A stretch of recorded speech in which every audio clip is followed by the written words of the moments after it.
کی، جس طرف چاہو گے سورج چلے گا، جیسے چاہو گے ویسا موسم ہوگا، منظر ہوگا۔ تم اللہ کے بندے تو بن جاؤ صحیح ڈھنگ سے، اللہ تم صحیح ہو جاؤ انشاءاللہ، بولو صحیح ہو جاؤ انشاءاللہ، کچھ کرنے کی ضرورت نہیں، تابعدار بن جاؤ، صحیح مسلمان بن جاؤ انشاءاللہ۔ تو یہ زمین، اور سنو ایک خوشخبری سنا کے میں اپنی بات ختم کرتا ہوں۔ 3:30 بجے، اور اذان کتنے بجے ہوتی فجر کی؟ 4 بجے، آدھا گھنٹہ وضو کے لیے، چلو ہے کہ نہیں؟ 3:30 بجے ایک خوشخبری سنا کے میں اپنی بات ختم کرتا ہوں۔ علامہ ابن تیمیہ،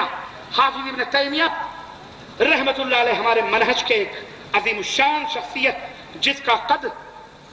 اس کی کتابوں کے مقابلے میں کئی گنا چھوٹا، اور اس کی کتابیں اس کے قد سے منار کی شکل اختیار۔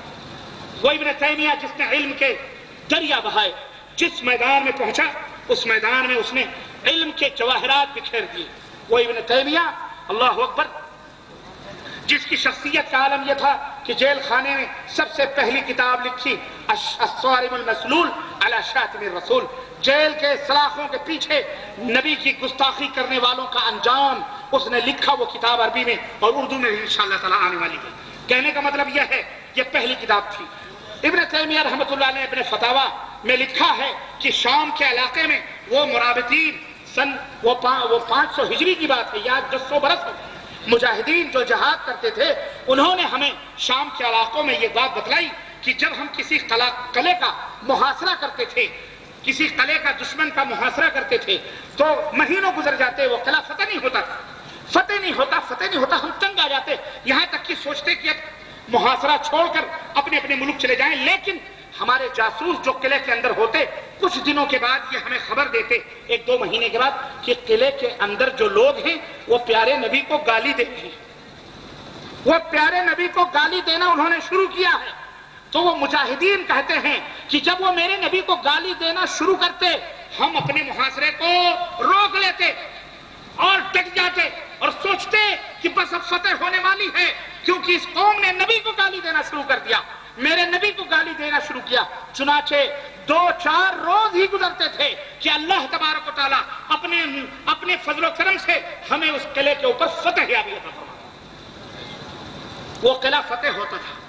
خوشخبری کیا ہے؟ اس واقعے سے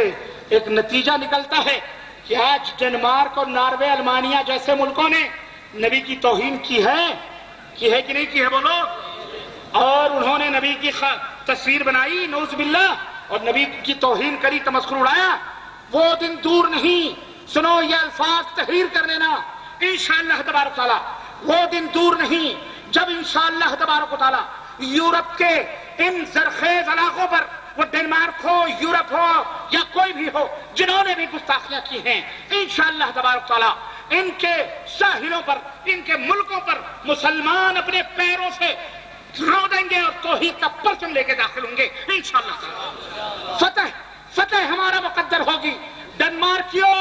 ناروے کے لوگوں، امریکیوں یا جو بھی اس کے دوستوں، غور سے ان الفاظ کو سننا اور رپورٹروں اس کو نوٹ کرنا، انشاءاللہ تعالیٰ بہت جلد یہ ذلیل ہونے والے لوگ ہیں، رسوا ہونے والے لوگ ہیں، اور بہت جلد اسلام کا دروازہ ان کے ملکوں میں کھلنے والا انشاءاللہ تبارک تعالیٰ، اور ہم فاتح کی شکل میں اسلام کا پیغام لے کر، دعوت لے کر پہنچے ہیں، اب مزید وہاں مسلمان بنیں گے انشاءاللہ تبارک تعالیٰ، یہ اللہ تعالیٰ کا فضل ہے۔ تو یاد رکھو، شخصیت نبی علیہ السلام کی آج کے دور میں